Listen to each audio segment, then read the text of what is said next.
അതെ ഗൈസ്, നമ്മുടെ chat GPT ചേച്ചി പറഞ്ഞത് കറക്റ്റാണ്. എൻ്റെ മൊയിൽ പ്രഗ്നൻ്റ് ആയിരുന്നു. മൊയിൽ ഇപ്പോൾ ഡെലിവറി ആയിട്ടുണ്ട് കേട്ടോ. രാവിലെ എണിച്ചപ്പോൾ തുമ്പിയാണ് കേട്ടോ മൊയിൽ പ്രസവിച്ചെന്ന് പറഞ്ഞത്. സത്യം പറഞ്ഞാൽ എനിക്ക് വിശ്വാസമായില്ല. എനിക്ക് മൊയിൽ ഗർഭിണിയാണോ എന്ന് തന്നെ സംശയമായിരുന്നു. അതുകൊണ്ട് തന്നെ അതിന് വേണ്ടിയിട്ടുള്ള കേജും കാര്യങ്ങളൊന്നും ഞാൻ സെറ്റാക്കിയിട്ടൊന്നും ഉണ്ടായിരുന്നില്ല. ഇതെന്താ പറയുക, ശരിക്കും അൺഎക്സ്പെക്റ്റഡ് ആയിട്ടാണ് കേട്ടോ ഈ ഡെലിവറി ഉണ്ടായത്. ചെറിയൊരു സംശയം ഉണ്ടായിരുന്നെങ്കിലും ഞാൻ വേഗം നമ്മുടെ ആൺമോയിലിനെ മാറ്റിയിട്ടിട്ടുണ്ടായിരുന്നു കേട്ടോ. അതെന്തായാലും ഭാഗ്യമായി. അവൾ എന്തായാലും നല്ല രീതിക്ക് കുട്ടികളെ കെയർ ചെയ്യണം കാര്യങ്ങളും ഒക്കെ ഉണ്ട് കേട്ടോ. പ്രസവിച്ച ഉടനെ തന്നെ അവൾ നമ്മുടെ രോമമൊന്നും കൊഴിച്ചിട്ടിട്ടുണ്ടായിരുന്നില്ല. അപ്പം ഞാൻ വിചാരിച്ചു ഇവള് രോമൊന്നും കൊഴിച്ചിട്ടില്ല, ചിലപ്പോൾ ഫസ്റ്റ് ഡെലിവറി ആയിരിക്കും, അങ്ങനെയൊക്കെ ഞാൻ വിചാരിച്ചു. നിങ്ങൾക്കറിയാമല്ലോ, ഞാൻ മൊയലിനെ വാങ്ങിയത് മാർക്കറ്റിൽ നിന്നാണ്. മാർക്കറ്റിൽ ഇറച്ചിക്ക് വിൽക്കാൻ വെച്ചിട്ടുണ്ടായിരുന്ന മൊയലിനെയാണ് ഞാൻ വാങ്ങിയിട്ട് വന്നത്.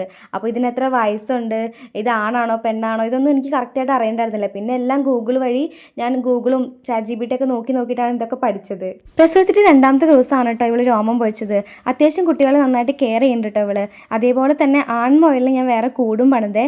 ആൺമൊയിൽ നമ്മൾ ഷെഡിലിട്ടുണ്ടായിരുന്നു. ഇപ്പം ഞാൻ അവനൊരു കൂടൊക്കെ സെറ്റാക്കി വെച്ചിട്ടുണ്ട് കേട്ടോ. ഇപ്പം ഞാൻ ഇവളെ എങ്ങനെ നോക്കണം, കുട്ടികളെ എങ്ങനെ ട്രീറ്റ് ചെയ്യണം, കാര്യങ്ങളൊക്കെ ഇപ്പോഴും സെർച്ച് ചെയ്തുകൊണ്ടിരിക്കുകയാണ് കേട്ടോ. കാരണം ഞാൻ ഫസ്റ്റ് ടൈം ആയിട്ടാണ് റാബിറ്റിനെ വളർത്തുന്നത്.